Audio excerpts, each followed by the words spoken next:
नमस्कार. मधुबन गार्डन या चॅनलवर आपलं स्वागत आहे. सर्वांना अक्षय तृतीयेच्या खूप खूप शुभेच्छा. वर्षातील 3.5 शुभ मुहूर्तापैकी एक म्हणजे अक्षय तृतीया. या दिवशी शेतकरी शेतातल्या नवीन कामाला सुरुवात करतात. गुढीपाडव्याच्या मुहूर्तावर सुरू केलेलं शेतीच्या मशागतीचं काम आतापर्यंत आटोपून अक्षय तृतीयेला बियांची पेरणी करावी अशी परंपरा आहे. आपल्या मातीबद्दल कृतज्ञतेचा भाव ठेवून शेतकरी शेतात आळी घालतात. आपण बागप्रेमीही या शेतकऱ्यांचं छोटं रूप आहोत. त्यामुळे आपणही आज बागेत काही ना काही पेरूयात.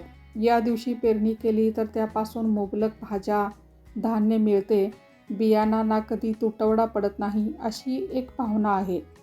परंतु आत्ताच्या घडीला ग्लोबल वॉर्मिंग आणि सतत बदलणारा निसर्ग यामुळे या परंपरा पाळणं आता थोडंसं कठीण आहे.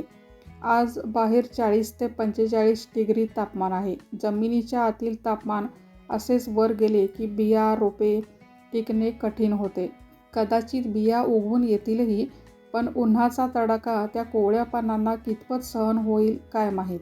पश्चिम महाराष्ट्रात पाणी आणि शेतीच्या आजूबाजूला झाडी असल्याने थोडंफार शक्य होईलही. पण विदर्भ, मराठवाड्यात जूनचा चांगला पाऊस आला तरच शक्य आहे, अन्यथा ही पेरणी जुलैमध्येच. त्यामुळे बागेत बिया पेरतानाही काही दुर्मिळ बियाणे असतील तर रिस्क घेऊ नये असं वाटतं. मेच्या दुसऱ्या पंधरवड्यात सुरुवात केली तरी चालेल. मग या अक्षय तृतीयेला आपल्या बागेत कशाची पेरणी करणार? तर आपल्या नेहमीच्या वेलवर्गीय भाज्यांच्या बिया लावू शकता. जरी यांची दुबार पेरणी करावी लागली तरी फारसे नुकसान होणार नाही. कंदवर्गीय जे काही असेल ते पेरू शकता. जसं की परवाच्या पावसाने हळदीच्या कंदांना लगेच मोड आले आहेत, ते पेरू शकता. किंवा सुरण, वेलीवरचे बटाटे, मटाळू हेही पेरू शकता.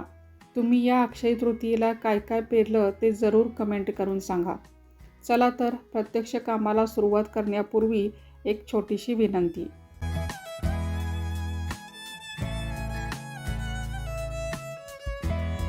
मंडळी, अक्षय तृतीयेला मी एका नवीन कामाची सुरुवात करत आहे.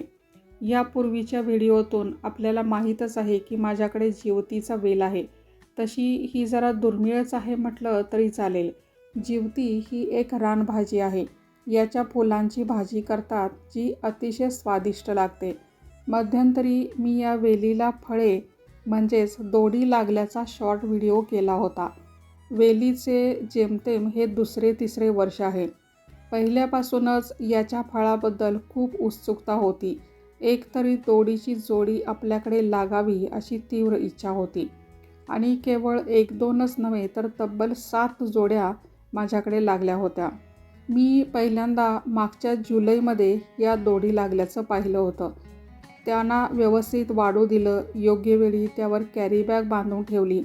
जरी कॅरीबॅग बांधली असली तरी त्यांच्यावर रोज लक्ष ठेवून होते.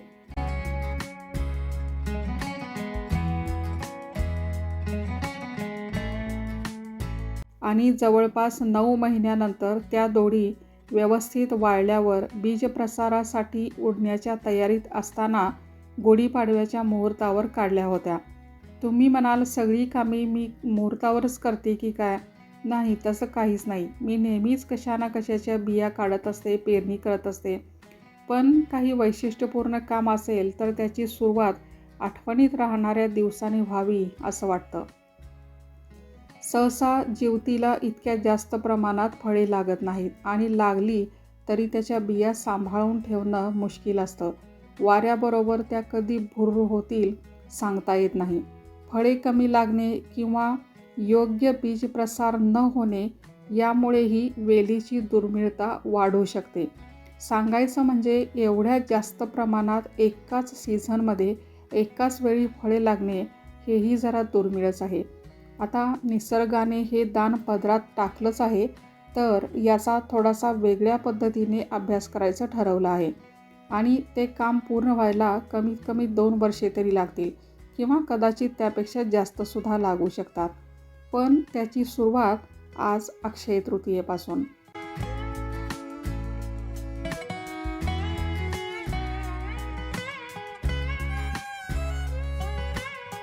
मंडळी, तुम्ही कधी घरच्या बागेतील सुगंधी वाळ्याचा अनुभव घेतला आहे का? मी गेली 3-4 वर्षे वाळा लावते आहे. मागच्या वर्षीचा आता 4-8 दिवसापूर्वीच काढला.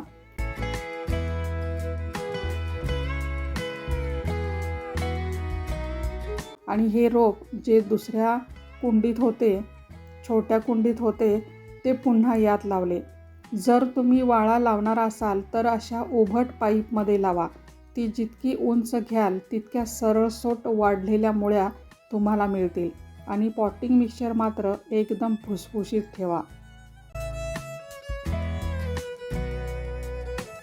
महिन्या-2 महिन्यापूर्वीच मी बागेतील हळद काढून त्यातील मातृकंद कसे साठवून ठेवायचे हे दाखवले होते.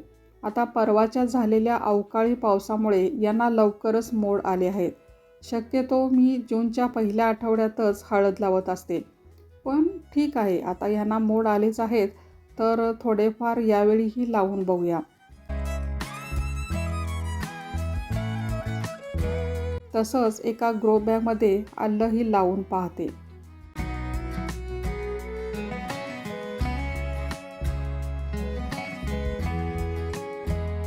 या होममेड ग्रो बॅग आहेत. खताच्या पोत्याला खाली गाठ मारून ती उलटी केली, ज्यामुळे गाठीचा भाग आत जाईल आणि आकार गोलाकार येऊन ग्रो बॅग जमिनीवर एका बाजूला न कलंडता स्थिर राहू शकेल. अशा पद्धतीने हे सगळं घरच्या घरी बनवलं आहे. महिन्यापूर्वीच त्यात पालापाचोळा आणि माती, शेणखत वगैरे टाकून 2-4 दिवसातून एकदा पाणी शिंपडते आहे. उन्हा पावसात वर्षानुवर्षे टिकेल असं तर नाही, पण हळद, आलं यासाठी चालू शकते. बरं, करटुले या रानभाजीविषयी तुम्हाला माहिती असेलच की. याचेही कंद मला एका मैत्रिणीने दिले होते, तेही पेरते.